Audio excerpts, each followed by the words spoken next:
Who can you trust in the Idaho 4 case to bring you truth? Is it Joseph Scott Morgan? I don't know. Let's take a look at his coverage of this case from the beginning through this very day, and then you tell me. I thought you were going to say, honestly, that the skin that was under the fingernails of the victims. Brian Kohberger was compared to all of the fingernails of all the victims, and he was excluded from being a contributor to 6.1, 9.1, 10.1, the fingernails of Ethan, Xana, and Kaylee. And he was also excluded from being the unknown male under the fingernails of 13.1, Maddie Mogan. Why haven't you addressed this now, Joseph Scott? And I apologize for my fans out there. That's not a party goer. Or the blood from the killer who accidentally got cut and shed his own wet blood. Well, no party goer would have shed Brian wet Kohberger blood that was night. compared to the two different wet blood signatures found on the glove in front of the house. He was excluded. Brian Kohberger was compared to the blood on the handrail amidst other blood, unknown male B, and he was excluded. Brian Kohberger was compared with the blood mixed in on the back of the knife sheath, 1.4, and once again, he was excluded. Why haven't you brought this up, Joseph Scott? And I apologize for my fans out there. Or maybe a hair that was on top of a pool of blood. Well, that would have to come from someone who was there after. So that's what I thought. Yes, Joseph Scott. Now that we know that there was a clump of hair found in Ethan Chapin's hand, and the FBI attempted to match it, along with all the other hair and fibers from the case, to Brian Kohberger, and he was excluded from all of it. Why haven't you mentioned that now that we know? And I apologize for my fans out there. They probably collected, as opposed to just some DNA that was found in the house. No. Let me be very clear. When we say blood in the house, okay, if he did in fact cut himself, and we're assuming that this sample comes from blood, there are other means that you can get rich DNA, semen, saliva, even sweat. See, back then you could assume all you want, Joseph Scott, about what type of DNA it was, but now we know it was nothing more than skin cells, and the blood evidence in the house was ignored by investigators. But you won't say it. You won't correct yourself. Why? And I apologize for my fans out there. Ashley. But in this case, I think that the fingernails are going to, you remember you aired one of the first pieces about this nationally, relative to bagging the hands. We're back to that now. It not just skin are you going to have beneath the fingernails, you're going to have blood as well. And there might be hair, full hair, you know, where you have a follicle and you have a root and you can dig into that. That's what's so fascinating about this. And I apologize for my fans out there. And that's fascinating. But I am so interested in your science, especially when I think of the 40 fingernails that had to be scraped, because there were 4 victims with 10 fingers each, 10 fingernails.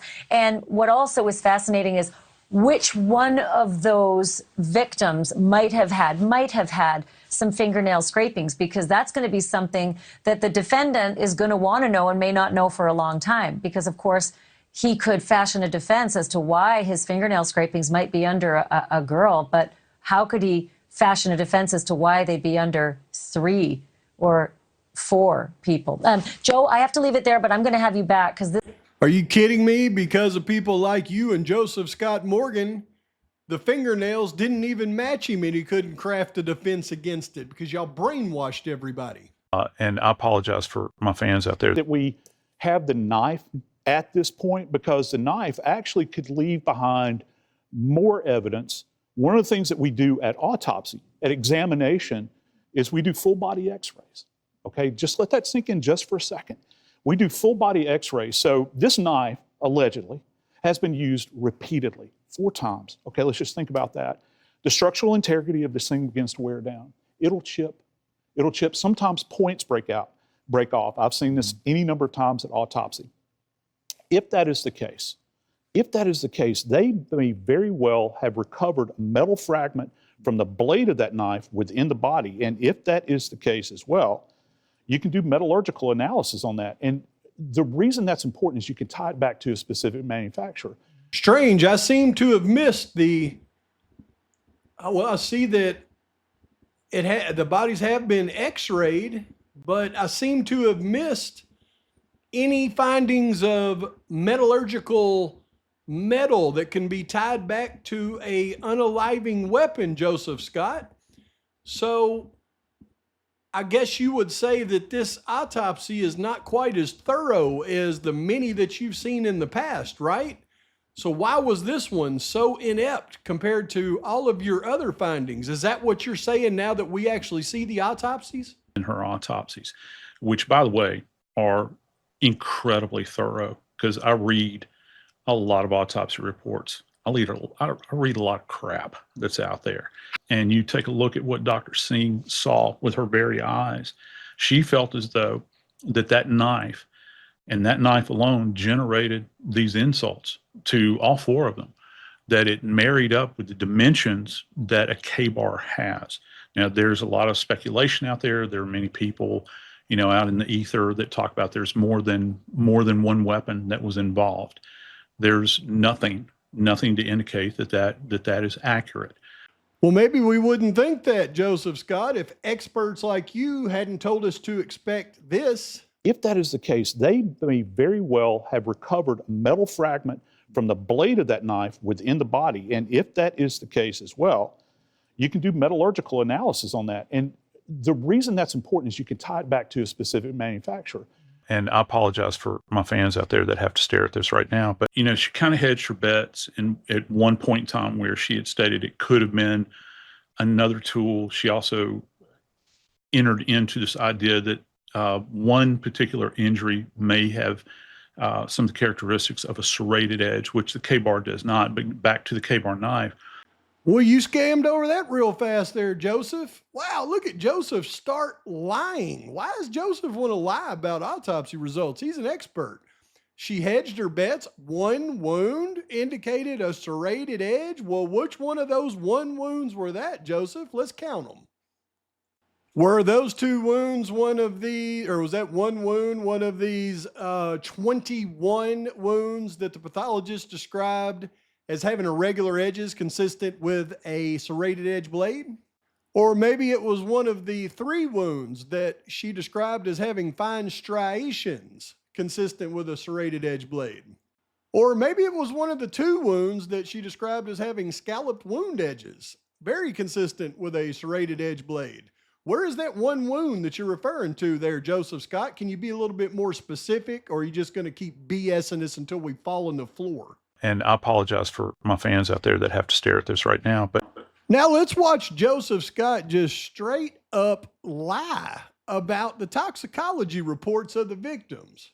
It's not surprising that her BA would be at this level. Now, we'll tell you one of the things that is revealed in the autopsy report is there is a trace amount of amphetamine in her system. And this is not methamphetamine, okay? This is amphetamine. Thank you for being clear on that, Joe. Yeah. Where could one find amphetamine that would show up in your system?